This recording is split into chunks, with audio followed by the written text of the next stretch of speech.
Nelson Mandela, first Black African president of South Africa, anti-apartheid, which I'll explain in a moment.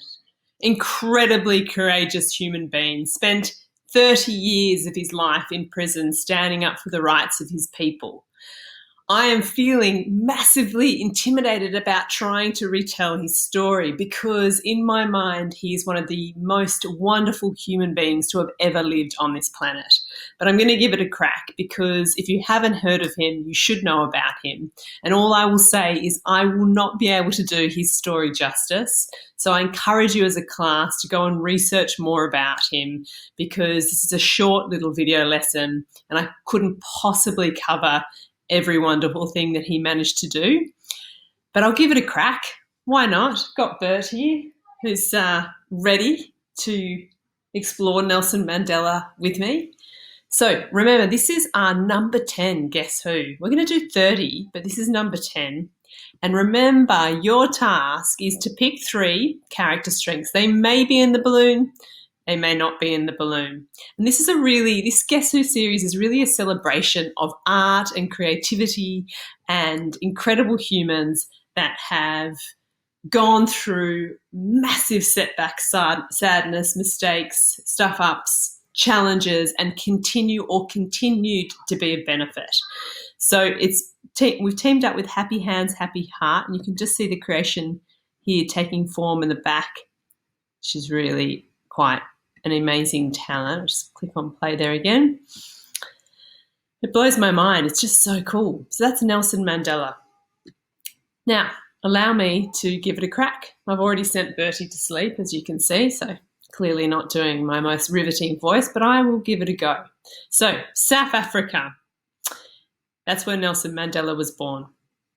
And he was born in a very interesting time in South Africa. So he was born in a period, the period that he really grew up in for predominantly most of his life was known as something called the apartheid, which essentially meant that the white minority group had a lot of power and they created a classification which meant that depending on the colour of your skin would mean your rights as opposed to where you would be able to be born, where you could live, where you could go to school, where you could work, who you could have a relationship with, how you were treated, and also if you were sick, what sort of rights you had in hospital. It also meant that if you were a Black African person, you were not allowed to vote. So you had no say in who was in government. So as you can imagine, this was an incredibly dangerous and horrendous time for Black Africans because they had little to no rights whatsoever. And a lot of them got sick and ill and disappeared over this period of time. Enter Nelson Mandela. And he had a very different vision for South Africa, in which he felt that all citizens, regardless of the colour of their skin, should have equal rights, and that every adult would be able to vote and have access to the same healthcare as the person next to them. But that was a very dangerous view to have in that time in South Africa, so much so that even though when Nelson Mandela started out, his protests were very peaceful, where people would march and try and raise their hands to an issue that was unjust in a very peaceful way, he was still thrown in prison on a number of occasions. Now, his peaceful approach to protests changed dramatically in the infamous massacre that happened at Sharpeville. 69 people were killed. Now, these were Black Africans that came together to protest the fact that they had these ridiculous identity cards they had to carry around, which meant they could be in certain areas or not other areas. And so there were 700 Black Africans that came together to protest this. And 69 people were murdered. They were unarmed. Another 186 were wounded, and most of them were shot in their back trying to run away. So this really was a defining moment for Nelson Mandela, where he said, this is a joke. We can't have peaceful protests and try and stand up for our rights and our people be killed. This is outrageous. And so he decided to change the way he did things. And he actually took over an armed group in the ANC, which was a political group. And it was an armed group, and its idea was to attack police stations and to attack the government because he felt that his people had no rights at all. Now, this led eventually to his arrest, and there's actually an incredible piece of art there that you can see of his face. This is the area where he was captured, and his capture meant that he then went on to have 27 years in jail on a place called Robben Island. 27 years. His jail cell looked like this. Tiny, and for the most part he was in something called solitary confinement. What that means is that you can't see anyone, you can't have any kind of social interactions with other people that also are in jail.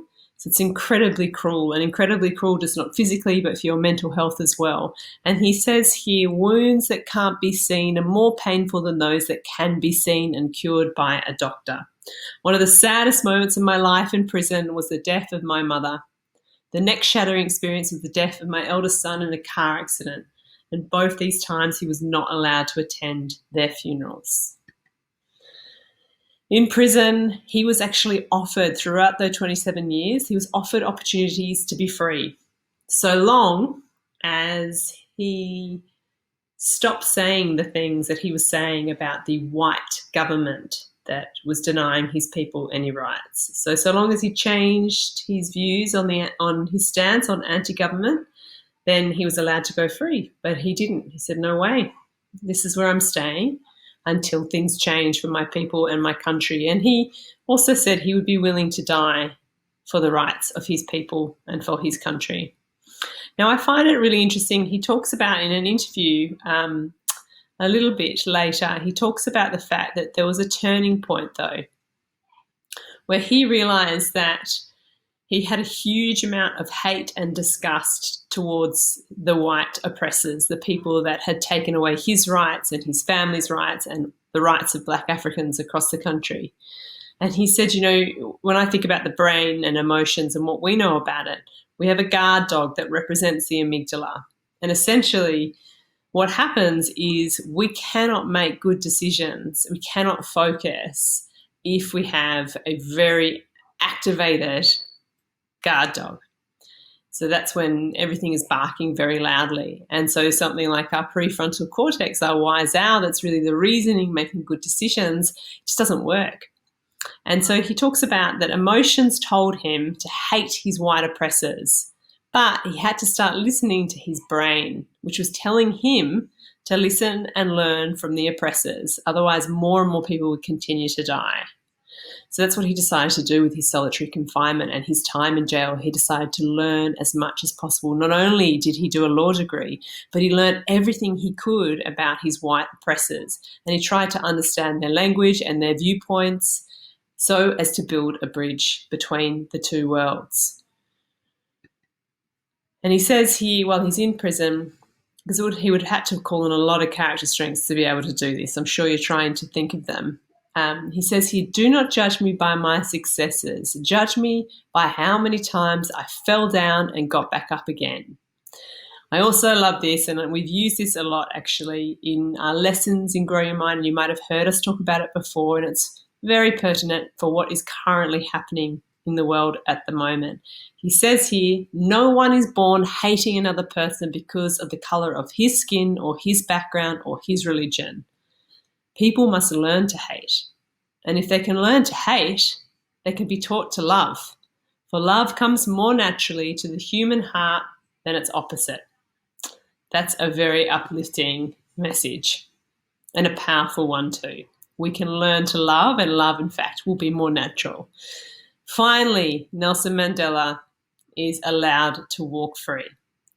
And he says, as he's reflecting on when he leaves, and here he is with his wife at the time, as I walked out the door toward the gate that would lead to my freedom, I knew if I didn't leave my bitterness and hatred behind, I'd still be in prison.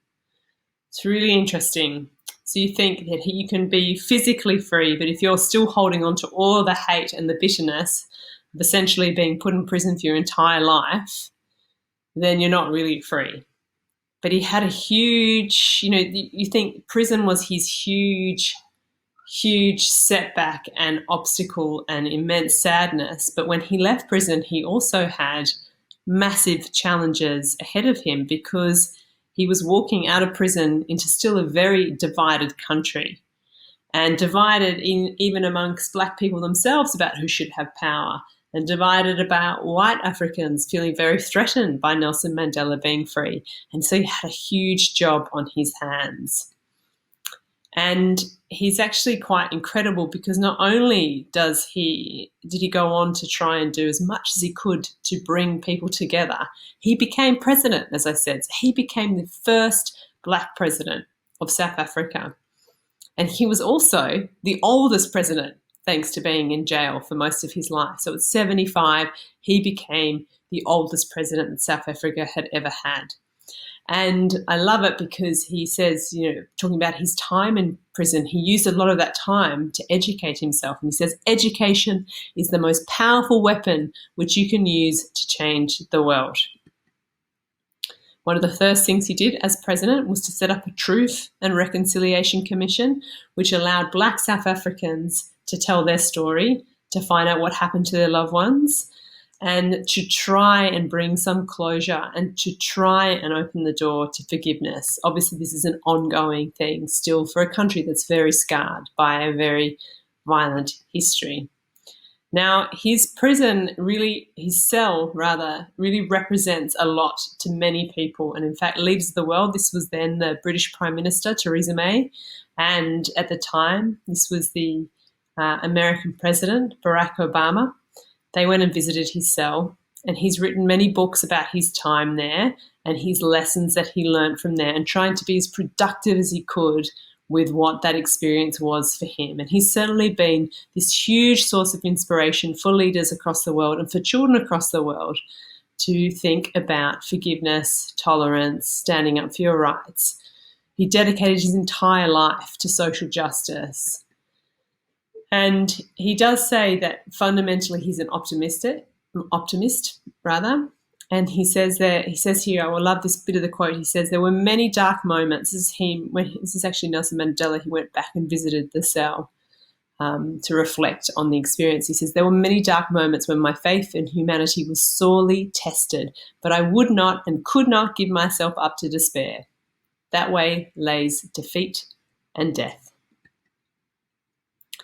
Not only was he president, but while he was president, he donated half his salary to children living in poverty. He also got a Nobel Peace Prize, and he gave part of that prize money to help children living on the streets. So he was a philanthropist too, which meant he gave away a lot of his money. You'll notice that's a bit of a common thread with these Guess Who, people that we spotlight. A lot of philanthropists, which are people that give enormous amounts of their salary to charity and to causes that benefit others. And this is really such an innate character strength within him, and also a way that he looks at life. He said, overcoming poverty is not a task of charity, it's an act of justice. He seemed to just have the most wonderful smile constantly. And he had this huge role as well for really trying to unify people. And this is actually the white South African captain of the rugby union team upon winning the World Cup. And this was a team that was really hated amongst Black South Africans for being very racist. And here is Nelson Mandela congratulating the captain, wearing their jersey. And he actually has the number 6, which was the captain's number, on the back. And this is actually quite a famous step in terms of showing the reconciliation between white and Black. And what I think is really interesting about Nelson Mandela is his critics within the white side say, he's this dangerous, revolutionary, and his critics within the Black side say, he does too much talking with white people and peacemaking and not enough standing up. So I always feel like that's quite a good reflection of someone who's really across both sides and is trying their absolute best to bring about peace and a unified country and stand up for the rights of their people while acknowledging other populations as well. So that was a big one. Nelson Mandela, what do you think? What are his 3 top character strengths? This is the pausing moment. Da da da da da. Da da da da da da da. Da. Okay, so remember, my answers are not necessarily the correct ones. So you just got to come up with some evidence. So if you are a school subscriber, you'll see there's reflection questions, and there's also an area asking for you to come up with why you picked those character strengths and if you can see them in others as well. So got to go for justice. Absolutely for justice. I'm going to go for forgiveness, because he didn't come out of jail and punish his white oppressors. He came out of jail and did everything in his power to bring about a unified country. And I'm going to go for hope, because I think that his hope in humanity and his hope that things would be better for his country and that he would one day have freedom was his ability to then enabled his ability to thrive, not just survive that experience, but to actually go on to be a leader that we will forever remember and that our children will tell their children about as well.